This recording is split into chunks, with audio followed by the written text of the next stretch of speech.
This is the one. Chris Mankowski's last day on the job, 2 in the afternoon, 2 hours to go, he got a call to dispose of a bomb. What happened? A guy by the name of Booker, a 25-year-old super dude, twice convicted felon, was in his jacuzzi when the phone rang. He yelled for his bodyguard, Juicy Mouth, to take it. Hey, Juicy? His bodyguard, his driver, and his housemen were around somewhere. Will somebody get the phone? The phone kept ringing. The phone must have rung 15 times before Booker got out of the jacuzzi, put on his green satin robe that matched the emerald pin to his left earlobe, and picked up the phone. Booker said, "Who's this?" A woman's voice said, "You sitting down?" The phone was on a table next to a green leather wing-back chair. Bookie loved green. He said, "Baby, is that you?" It sounded like his woman, Nozelle. Her voice said, "Are you sitting down? You have to be sitting down for when I'm going to tell you something." Booker said, "Baby, you sound different. What's wrong?" He sat down in the green leather chair, frowning, working his butt around. Got comfortable. The woman's voice said, "Are you sitting down?" Booker said, "I am. I have sat the fuck down. Now you going to talk to me or what?" Mozelle's voice said, "I'm supposed to tell you that when you get up, honey, what's left of your ass is going to go clear through the ceiling." When Chris got there, a uniform let him in. There were 13th precinct cars and a tactical station wagon parked in front of the house. The uniform told Chris that Booker had called 911. They radioed him here, and when he saw who it was, he called narcotics, and they jumped at it, a chance to go through the man's house wide open with their dog. A guy from narcotics who looked like a young vagrant told Chris that Booker was a success story, had come up through the street dealing organizations, Young Boys Incorporated and Pony Down, and was now on about the 3rd level from the top. Look around, guy 25 years old living in a house on Boston Boulevard, a mansion. Originally owned by one of Detroit's automotive pioneers. The guy from narcotics didn't remember which one. Look how Booker has fucked up the house, painted all that fine old oak paneling green. He asked Chris how come he was alone. Chris said most of the squad was out on a run, picking up illegal fireworks. But there was another guy coming, Jerry Baker. Chris said, "You know what today is?" And waited for the guy from narcotics to say, "What?" "It's my last day on the bomb squad. Next week, I get transferred out." He waited again. The guy from narcotics said, "Yeah, is that right?" He didn't get it. "It's the last time I'll ever have to handle a bomb. If that's what we have, and hope to Christ I don't make a mistake." The guy still didn't get it. He said, "Well, that's what Booker says it is. He gets up, it blows up. What kind of bomb is that?" "I won't know till I look at it," Chris said. "Booker says it's the fucking Italians." The guy from narcotics said, trying to tell him something. It makes sense. Otherwise, why not shoot the fucker? Like we know Booker's done guys we find out at Metro in long-term parking. Guys in the trunk of his car, 2 in the back of the head. Booker's a bad fucking dude, man. If there was such a thing as justice in the world, we'd leave his ass sitting in there and let him work it out. Chris said, "Get your people out of the house. When my partner gets here, don't stop and chat, okay? I'll let you know if we need fire EMS. Or if we have to evacuate the house next door. Now, where's Booker?" The guy from narcotics took Chris down the hall toward the back of the house, saying, "Where do you see what the spook did to the library? Looks like a fucking tent." It did. Green and white striped parachute cloth was draped on 4 sides from the center point of the high ceiling to the top of the walls. Jacuzzi bubbled in the middle of the room, a border of green tile around it. Booker sat beyond the sunken bath in his green leather wingback. He was holding on to the round arms, clutching them, fingers spread open. Behind him, French doors opened onto the patio. "I've been waiting," Booker said. "You know how long I've been waiting on you? I don't know where anybody's at. I've been calling. You see Juicy Mouth?" "Who's Juicy Mouth?" "Supposed to be guarding my body. Man, I got to go to the toilet." Chris walked up to him, looking at the base of the chair. "Tell me what the woman said on the phone. Was the bitch supposed to be in love with me? What'd she tell you? Say I get up, I'm blown up. That's all? Is that all? Man, that's final. That's all there is, all, nothing else." Chris said, "Yeah, but do you believe it?" Chris was wearing a beige tweed sport coat, an old one with sagging pockets. He brought a mini-mag flashlight out of the left side pocket, went down flat on the floor and played the light beam into the 4-inch clearance beneath the chair. The space was empty. He came to his knees, placed the mini-mag on the floor, brought a stainless Spyderco lockback pocket knife from the right side pocket and flicked open the short blade with one hand in a quick practice motion. Booker said, "Hey," pushing back in the chair. "Cover yourself," Chris said. "I don't want to cut anything off by mistake." "Man, be careful there," Booker said, bringing his hands off the chair arms to bunch the skirt of the robe between his bare legs, up tight around his crotch. "You feel anything under you?" "When I sit down, it felt like different." Chris slid open the facing of the seat cushion, held the edges apart, and looked in. He said, Booker said, "What you mean, Don't give me no shit. What is it? What's in there?" Chris looked up at Booker and said, 10 sticks of dynamite." Booker was clutching the chair arms again, his body upright, stiff, telling Chris, "Get that shit out from under me, man. Get it out. Get it out right out of there." Chris said, "Somebody doesn't like you, Booker. 2 sticks would have been plenty." Booker said, "Will you pull that shit out? Do it." Chris sat back on his heels, looking up at Booker. "I'm afraid we have a problem." "What problem? What you talking about?" "See, most of the foam padding's been taken out. There's something in there that looks like an inflatable rubber cushion, fairly flat, lying on top of the dynamite. So pull the shit out, man. You see it? Pull it out." "Yeah, but what I don't see is what makes it explode. It must be in the back part where the cushions zip open." "Then open the motherfucker." "I can't. You're sitting on it. It's probably a 2-way pressure switch of some kind. I can't tell for sure, but that'd be my guess." Booker said, "Your guess? You tell me you don't know what you're doing?" "We get all kinds," Chris said. "I have to see it before I know what it is, or whether or not I can disarm it. You understand?" "Wait a minute now. You're saying if you can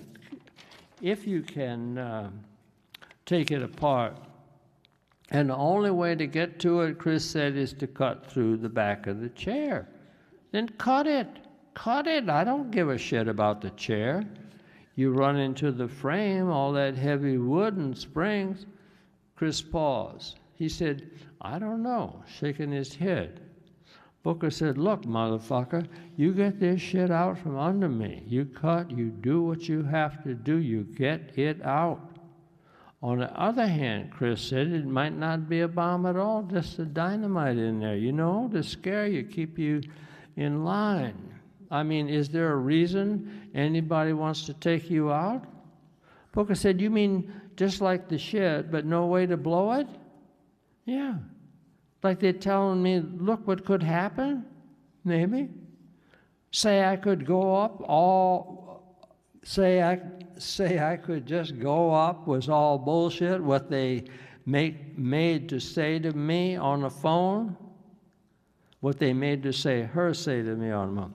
That's possible, Chris said, but I don't think I'd take the chance. You wouldn't, huh? Let's see what my partner says when he gets here. Booker said, man, I got to go to the toilet bad.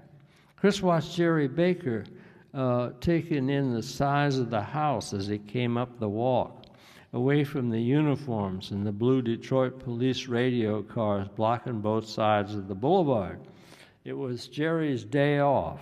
He wore a back poplin jacket and a Detroit Tigers baseball cap. Tall man, bigger than older than Chris, 25 years on the force, 15 as a bomb tech. He remembered what day this was and said to Chris, you shouldn't be here.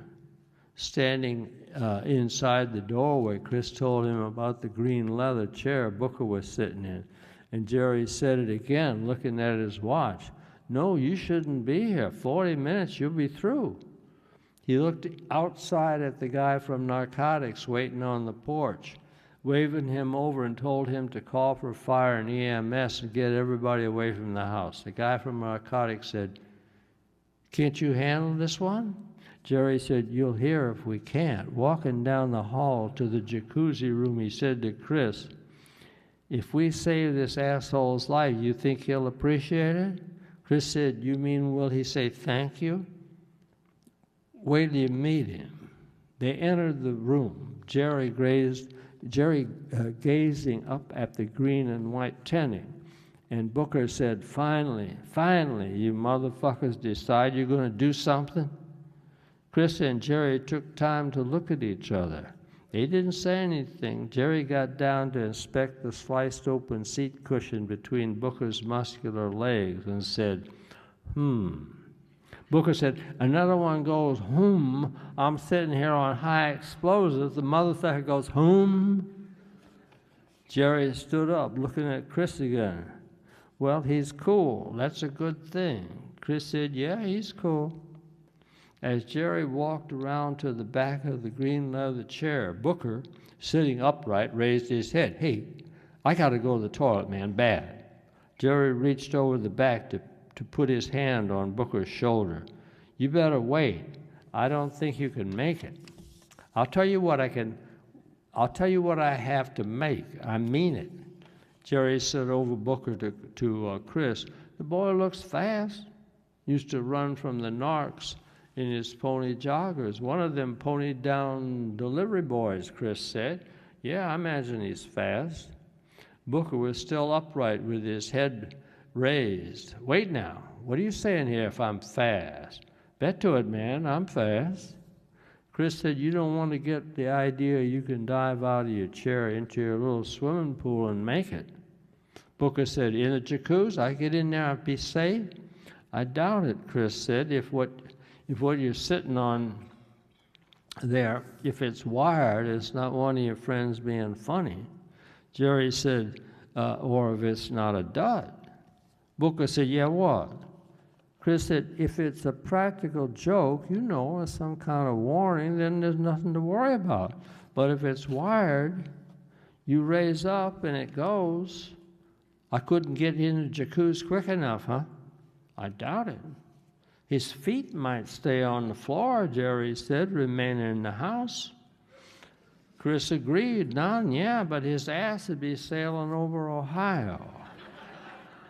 Jerry moved from behind the chair to the French doors. We better talk about it some more. Booker's head turned to follow Chris. Where you going? Hey, motherfucker, I'm talking to you. Chris stepped out and closed the door. He moved with Jerry to the far edge of the slate patio before looking back at the French doors in the afternoon sunlight. They could hear Booker in there faintly. They crossed the yard, Jerry offering Chris a cigarette. He took one and Jerry gave him a light once they reached the driveway and were standing by the 3-car garage alone in the backyard. Jerry looked up at the elm trees. He said, well, they're finally starting to bud. I thought winter was going to run through May. Chris said, that's my favorite kind of house, sort of an English Tudor before Tudor got hold of it, before Booker got hold of it. Jerry said, why don't you and Phyllis buy one? She likes apartments, goes with her career image. She must be jumping up and down, finally got her way. Chris didn't say anything. I'm talking about you leaving the squad. I know what you mean. I haven't told her yet. I'm waiting till I get reassigned. Maybe homicide, huh? I wouldn't mind. Yeah, but would Phyllis? Chris didn't answer. They smoked the cigarettes, could hear fire equipment arriving. Jerry said, hey, I was kidding. Don't be so serious. I know what you're saying, Chris said. Phyllis is the kind of person that speaks out. Something bothers her, she tells you about it. I know, Jerry said. There's nothing wrong with that, is there? I'm not saying anything against her. What it is, Phyllis says things even some guys would like to say but don't have the nerve. Yeah, 'cause she's a woman, Jerry said. She doesn't have to worry about getting hit in the mouth. Chris shook his head. I don't mean putting anybody down or being insulting. Like we're in a restaurant, one of those trendy places. The waiter introduces himself. This Twinkie comes up to the table. He goes, hi, I'm Wally. I'm going to be your wait person this evening. Can I get you a cocktail? Phyllis goes, Wally, when we've finished dinner, you're going to take us out and introduce us to the dishwasher? She goes, we really don't care what your name is, as long as you're here when we want something. Jerry grinned, adjusting his Tiger baseball cap. That's good. I can appreciate that. Those guys kill me. They drew on their cigarettes. Chris looking at his, about to say something, working the butt between his thumb and second finger to flick it away in the French doors, and some of the windows on this side of the house exploded out in a billow of gray smoke tinged yellow. They stood looking at the shattered door, at the smoke and dust thinning, settling over glass and wood fragments, shreds of black and green and white debris on the patio, silence ringing in their ears now. After a few moments, they started down the drive, let the people waiting in front know they were okay. Chris said, yeah, the twink comes up to the table and says he's going to be our wait person. But you have to understand, Phyllis wasn't trying to be funny. She was serious. That's the way she is.